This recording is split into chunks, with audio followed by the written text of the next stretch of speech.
Hello everybody and welcome back to the cafe. Today we're going to do the review using my actual voice because the first review is kinda underwhelming.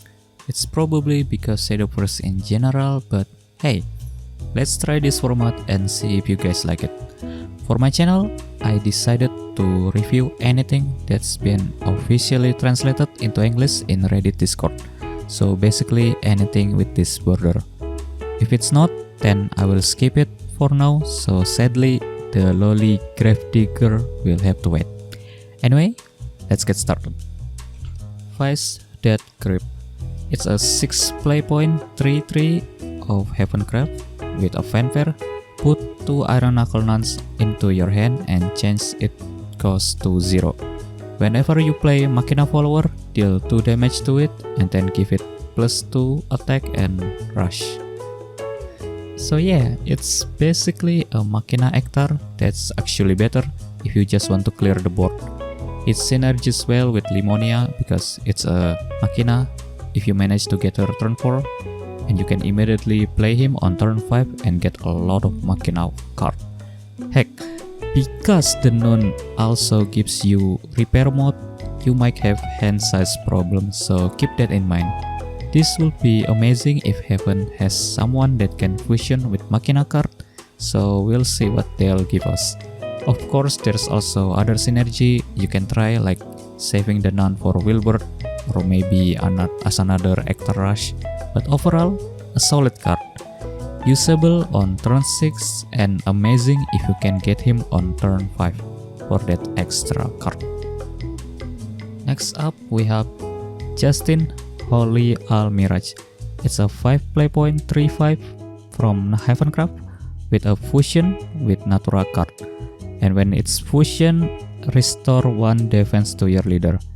As for the body, it's a Storm with a fanfare. If this card push with at least 1 card, gain Bane. If it's 2, gain Ward, and if it's 3, gain Drain. Okay, that's a cute Albert that can be a lot more scary than him, because with only 1 fusion, you can give her Bane. 5/7 Bane is spooky, man, and you can give her Ward to make it even more annoying. Where I see her getting used is to give protection for your cheap Agnes. So you play your Natura game plan, you fusion her at least 2 times, and then just go ham from there. Now, how often is that gonna happen? I don't know. One problem is definitely you using your Natura resource for the fusion, but there is some card that can be fused like Pathfinder without worry. And since Natura generally have good draw, you can definitely afford a fusion or 2. Then again, she already has Storm, so you can just use her to smoke. By the way, I have heard some people saying to include her in Elana, which is kinda weird. Natura Elana isn't a thing and you can infinitely proc the fusion, so why would you use her there? Moving on, we have Device Diviner. It's a 2 play point 2/2 from Runecraft. With a fanfare, put a repair mode into your hand, and on evolve, change the cost of random repair mode in your hand to 0. Well, that's just straight up better Robo Goblin. Definitely gonna see play in Machina Rune if they become a thing. Like, why would you play Robo Goblin instead of this? Next we have Gabrial Heavenly Voice. It's a 3 play point 2/3 neutral card with Ward and fanfare. Use X play point to give +X to this follower and another Elliot follower. X equals your remaining play point. So this one is pretty interesting. It gives both her and another follower buff based on your remaining play point. I could see her being played in some aggro or ambush type of deck, like Sword and Dragon. Actually, Dragon might be the best since they can ram and do some shenanigan with Inori and that Prison Dragon. So yeah, I think this is gonna be another neutral dragon player abuse, but we'll see. Next up is Stormelementalist. It's a 3 play point 3/3 runecraft with a fanfare. If any elite amulet are in play, return 1 to your hand and restore 2 defense to your leader. And on evolve, return elite amulet to your hand and deal 3 damage to an enemy follower. This one has potential, to be honest. Natural rune already have access to so many efficient removal like Pyromancer and Apex, so you don't use her as one. What you use her for is to support turbo your relay, because she can double bounce a 3 with Evo on her.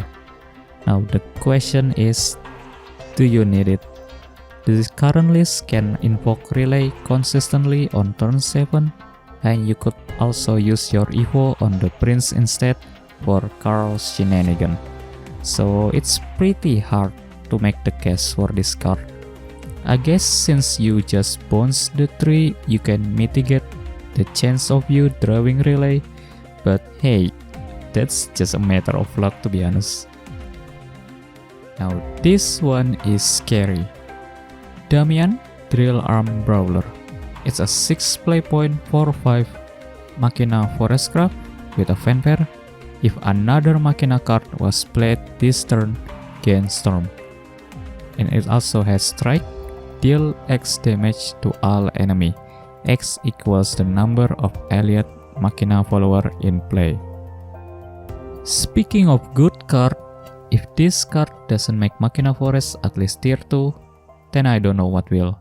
Combined with Ironclad Elf, you could set up some pretty power play with this guy. On my last review, I mentioned the high roll combo of Backworm plus Mecha Lens, but this Backworm plus Damian is the real high roll for Machina Forest. One thing to note about Damian is he damages all enemy, and that includes leader. So if you can clear Machina Forest board next expansion, get ready to get your ass whooped. It also kinda synergy with Primal Giant as backup win con, because this is another must kill follower you can summon back. And if you played Mecha Lens before, oh boy, that's gonna be a scary board to clear. Next up we have Rebel Against Fate. It's a 4 play point spell for Portal Craft with a choose.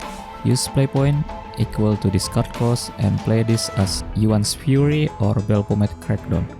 If Resonance active, do both Yuan's Fury and Belpomet Crackdown. So the Yuan is the one with Summon Mystic Artifact and Ancient Artifact, and the Belpomet one is give random Fury to your hand. Now this is also a pretty good card for Portal. You obviously want to use this card on Resonance, but it's not required to do so. The Yuan part is amazing since you get a 3-1 rush and 2-3 wards, which also helps your Modesty and Colony game plan.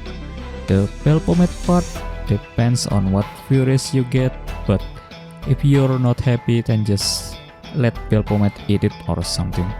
I think this is the first Portal card that summon artifact directly without needing to shuffle first or some float technology.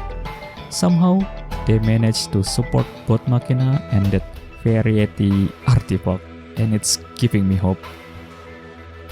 Next up, Goblin Warpack. It's a 3 play point neutral spell that summon 2 Goblin and has Enhance 6, summon 5 Goblin instead, and also has Enhance 9, evolve all the Goblin. If this card doesn't scream aggro to you, then there's something wrong with you. Now, for the card itself, sadly, I think this will be another neutral only Dragon will use. Besides Tech 2 and Open 6, I don't really see the magic of this card. And no, Evo Sword not gonna use this when they already have Dance, so RIP. And the last card of the day will be Ironclad Armadillo. It's a 3 play point 2/3 Portal Craft with double threat, Machina and Natura. It has ward and has less ward. Put an assembly droid and repair mode into your hand. Not gonna lie, this is a very good support for Portal in general. Double trade, double resource on less ward, and full stat on evolve. Oh wow, is this the same guy that designed Portal before? Now, in all seriousness, this is definitely a good card, especially for Machina Portal. It's track up feel for your Bell Pomade without any downside, which is kinda surprising, but hey, I'll take those. And that's all the review for this part. Let me know if you like this format more or if you want to be the no voiceover. I'm still trying to experiment, so let me know what you guys think in the comment section and what do you think of the review in general. Thank you, and I will see you again next time. Bye bye.